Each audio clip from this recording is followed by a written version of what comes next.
welcome to this week's episode of Nanny Talk Tuesdays. I am your host and founder of Good Nanny, Monet Good Harris, and thank you for joining us.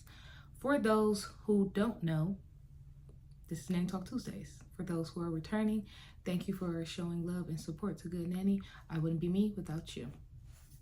So for this week's episode, we're going to be diving into something real and something honest when it comes to dealing with families, especially being inside their homes. Now, these things should not happen often when there's mutual respect, but the truth is that sometimes things come up, and whether it's about scheduling, discipline, behavior, homework, or things of that nature, there may be some conflicts that arise between you and a parent of a family that you're caring for.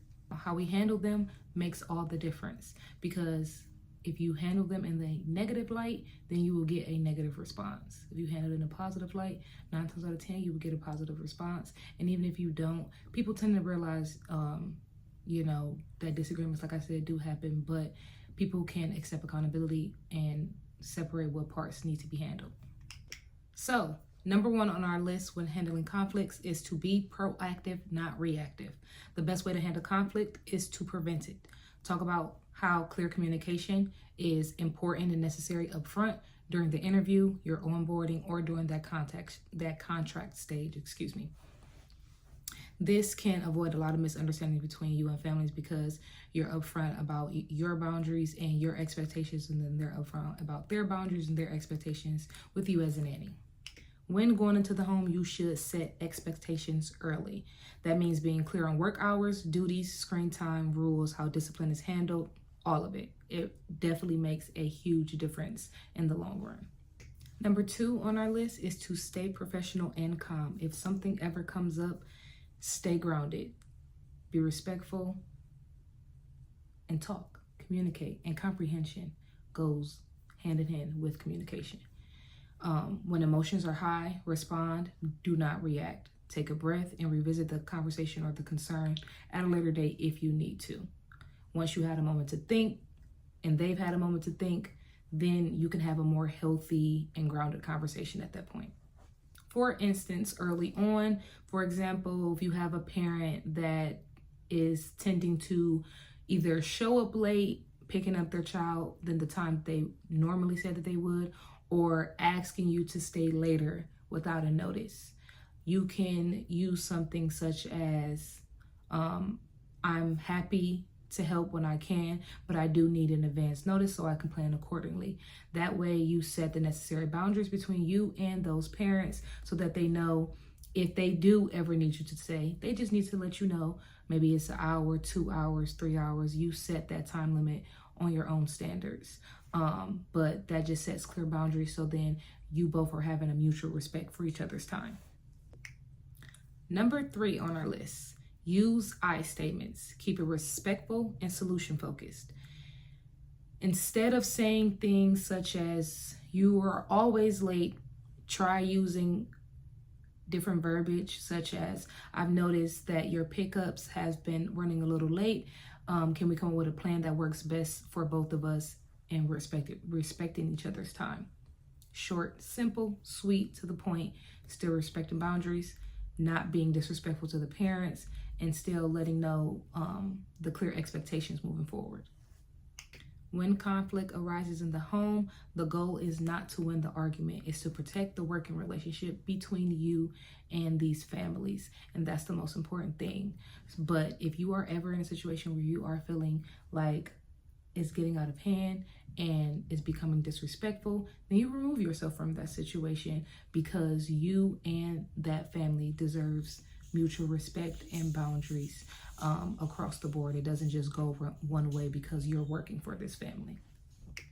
Number 4 on our list is know when to step away. And sometimes it's okay to walk away. Do not let your pride or your emotions get in the way of your professionalism and your work ethic. If values do not align, or if the work environment becomes unhealthy, like I said once before, that it is okay to respectfully take a step back and remove yourself from the situation, because your peace matters and so does theirs. There are amazing families out there that will treat you with the respect and the love that you deserve across the board in the same goes for you. So if sometimes people just don't mesh, they don't work. So you don't have to force anything. What flows, and you let it happen with being respectful, grounded, and having boundaries. So with that being said, I wanted to actually end this episode with telling you guys about a story when conflict arose between me and a parent in the beginning stages of Good Nanny. I was young. I don't know, maybe 22. So definitely didn't have the way of thinking that I have now today at almost 29. So this kid was very outlandish. He would do things like take the smoke detectors apart, or he would just take things apart.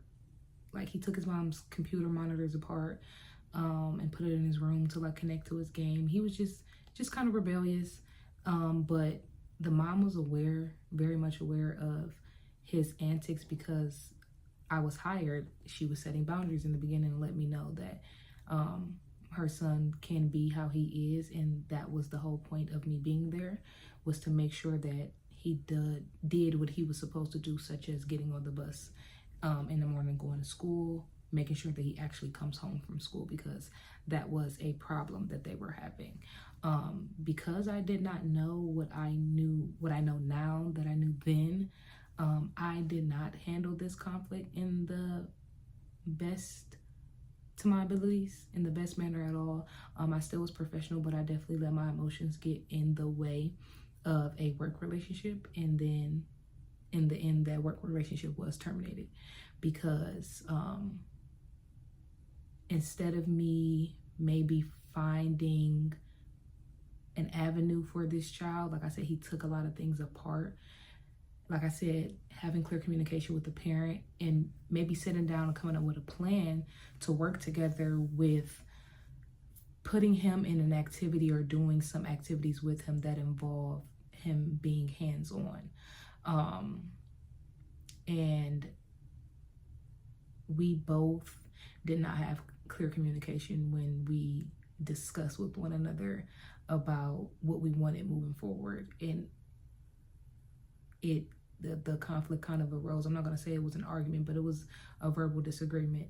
And like I said, in the end, we just ended up parting ways. But if I knew what I knew now, and I had a little more emotional control, I could have possibly saved a working relationship by just having clear boundaries and just clear communication with the parent, because I wasn't okay with the things that he was doing. He was very disrespectful, and on top of him being rebellious. So that also caused, like I said, my emotions to be aware, because I was kind of taking it personal instead of kind of looking inward to the child and seeing what could and could not be handled and fixed. So making sure that you are talking to these parents, that you're letting them know of these things. Don't let them know everything all at once. Let them know in the beginning what's going on, so then it just doesn't seem like their child is being attacked or they're attacking your character or your judgment as a nanny. And with that being said, conflict does not mean failure. It is a part of working closely with people. It's going to happen in everyday life. It's going to happen with friends, family, foes, nannies, everywhere. So you just have to know how to navigate it properly, like I said, professionally and with respect. The key is to stay respectful, clear, and true to yourself, and true to your boundaries. But thank you for tuning in to this week's episode of Nanny Talk Tuesdays. If you ever had to navigate conflict on the job, I would love to hear your story. If you have any tips or advice that you would like to include for our future nannies or our current nannies, drop it in my DM. Let me know. I do have a suggestion box. You guys can let me know in the comments how you feel about this week's episode and how do you navigate conflict in the workplace. So let's keep learning and growing together. Thank you for tuning in. I'll see you guys next week.